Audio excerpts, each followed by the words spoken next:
Halo semuanya, nama saya Andreas Ishak Serador Nusi.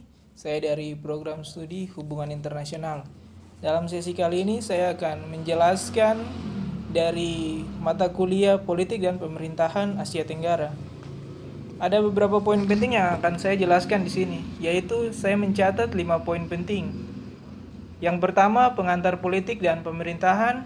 Yang kedua, sejarah singkat berdirinya Timor Leste. Yang ketiga, bentuk pemerintahan Timor Leste. Yang keempat, bentuk negara Timor Leste. Dan yang kelima, contoh kasus dalam sistem Timor Leste. Proses yang berikut di sini yang akan saya jelaskan yaitu pengantar politik dan pemerintahan. Saya bagi menjadi dua, yaitu politik dan pemerintahan. Politik adalah suatu proses atau bentuk dalam pembagian kekuasaan dalam suatu negara.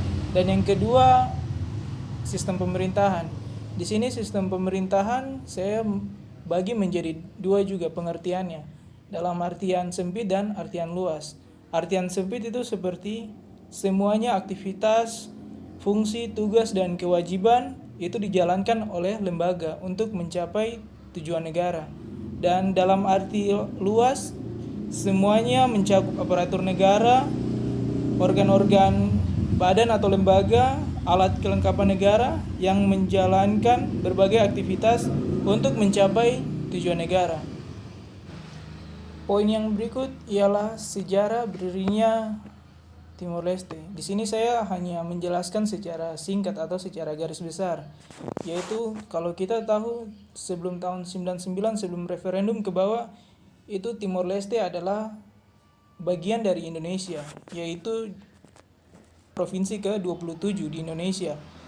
Dan melalui beberapa proses otonomi khusus atau otonomi daerah yang ada di wilayah Timor Leste, kita lihat bahwa Timor Leste sangat pembagian infrastruktur seperti beasiswa, seperti segala macam hal untuk hal kemanusiaan di Timor Leste itu sangat besar, sehingga pemerintah Indonesia sangat tidak mau jika Timor Leste lepas. Tetapi dalam hal pembagian secara merata atau keadilan sosial secara merata, mungkin masyarakat Timor Leste belum melihat hal itu secara jelas, sehingga pada tahun 1999 tanggal 30 Agustus itu negara Timor Leste menyatakan sikap untuk melepaskan diri dan disponsori oleh PBB. Dan pada saat itu juga ada suatu pembantaian secara besar-besaran yang dicatat oleh TNI. Tetapi di Indonesia sejarah itu tidak disebarluaskan atau bagaimana untuk sekarang yang kita tahu dari akademisi atau untuk warga sipil, kita tidak mengetahui hal itu. Tetapi dalam hal ini saya kasih tahu hanya secara singkat saja mengenai tentang sejarah singkat berdirinya Timor Leste. Di balik berdirinya Timor Leste ada suatu peperangan hak asasi manusia yang sungguh luar biasa. Maka ketika Timor Leste berdiri di sini sendiri untuk menjadi suatu negara, itu semua dari suara orang asli dari Timor Leste, yaitu mayoritas semua memilih untuk melepaskan diri sebab ada pembantaian besar-besaran waktu sebelum suara referendum dinyatakan. Maka hal itu saya hanya menjelaskan secara singkat di sini untuk berdirinya Timor Leste. Timor Leste dikenal sebagai Republik Demokratik Timor Leste, yang disebut juga Timor Leste, atau sebelum merdeka bernama Timor Timur, adalah sebuah negara kecil di sebelah utara Australia. Dalam penjelasan yang berikut ini, saya akan menjelaskan 2 poin penting secara satu kali, yaitu mengenai yang pertama bentuk negara dari Timor Leste dan yang kedua bentuk pemerintahan dari Timor Leste. Yang pertama, bentuk negara dari Timor Leste ialah republik. Mengapa Timor Leste dapat disebut republik? Kita dapat lihat dari sejarah awalnya, yang dimana negara ini terbentuk dari suara rakyat, yaitu secara mayoritas masyarakat dari Timor Leste memilih untuk referendum. Maka negara ini menjadi suatu negara kesatuan yang telah disepakati dan juga disponsori oleh PBB, sehingga negara ini menjadi negara kesatuan yang berdiri di utara Australia. Dan yang berikut saya akan menjelaskan tentang poin yang berikut, ialah sistem pemerintahan dari Timor Leste. Dalam sistem pemerintahan ini ialah parlementer. Parlementer yang dianut ialah masa jabatannya selama 5 tahun, atau yang biasa disebut satu kamar atau Parlamento Nasional.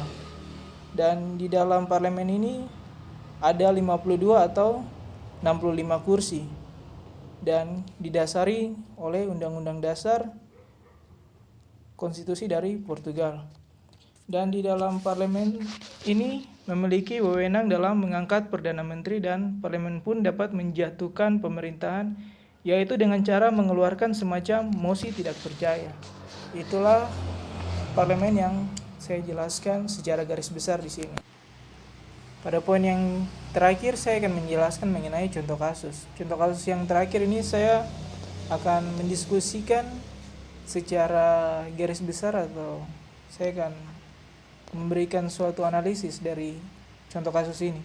Contoh kasus yang saya bawa di sini adalah tantangan Timor Leste menjadi anggota ASEAN.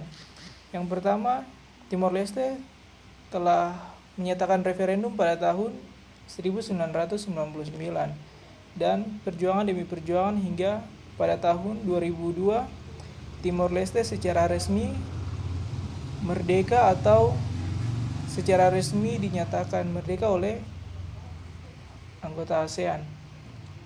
Setelah itu pada tahun 2005 Timor Leste menjadi anggota regional dari ASEAN.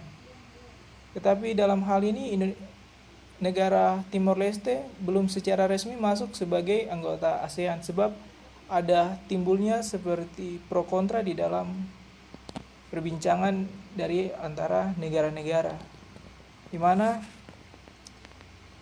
Laos dan juga negara Singapura menolak untuk negara Timor Leste menjadi anggota di ASEAN. Sebab yang pertama, kita tahu Timor Leste secara letak geografis terletak di wilayah Asia Tenggara. Tetapi dalam hal ini sangat banyak pro kontra, sebab negara Timor Leste dengan sangat berani bisa berdiri sendiri dan menjadi suatu negara kesatuan. Ada beberapa hal-hal penting yang kita lihat di sini, yaitu yang pertama, kita lihat misi dari ASEAN. Di sini misi dari ASEAN yaitu mengurangi kesenjangan ekonomi antara negara. Dari hal ini, Laos dan juga Singapura bersependapat bahwa mereka tidak mau untuk Timor Leste bergabung dengan anggota ASEAN, sebab dapat membuat kesenjangan atau beban bagi ASEAN dalam memberikan suatu terobosan-terobosan di negara-negara bagian. Itu menurut pendapat dari saya. Dan yang berikut, pro kontra ini sangat, kalau mau dilihat secara pikiran, menurut pendapat saya Timor Leste sangat pantas untuk menjadi anggota ASEAN. Sebab satu hal, Timor Leste negara kesatuan dan ekonominya tumbuh secara perlahan, sehingga ada beberapa negara-negara di sekitar Timor Leste membantu untuk membangkitkan ekonomi yang ada di negara Timor Leste. Contohnya negara Indonesia, yang dimana negara Indonesia telah menjadi sahabat Timor Leste sejak setelah lepas dari Indonesia memberikan bantuan-bantuan kemanusiaan hingga Timor Leste menjadi negara yang kuat di wilayah Asia Tenggara. Dari hal ini saya lihat bahwa Timor Leste sangat penting untuk masuk di dalam anggota ASEAN. Sekian presentasi dari saya. Ada kurang kata atau mungkin kelebihan kata, itu dari Bapak dosen sendiri yang bisa menilai. Itu dari hasil dari apa yang saya pelajari dari materi yang Bapak berikan. Terima kasih.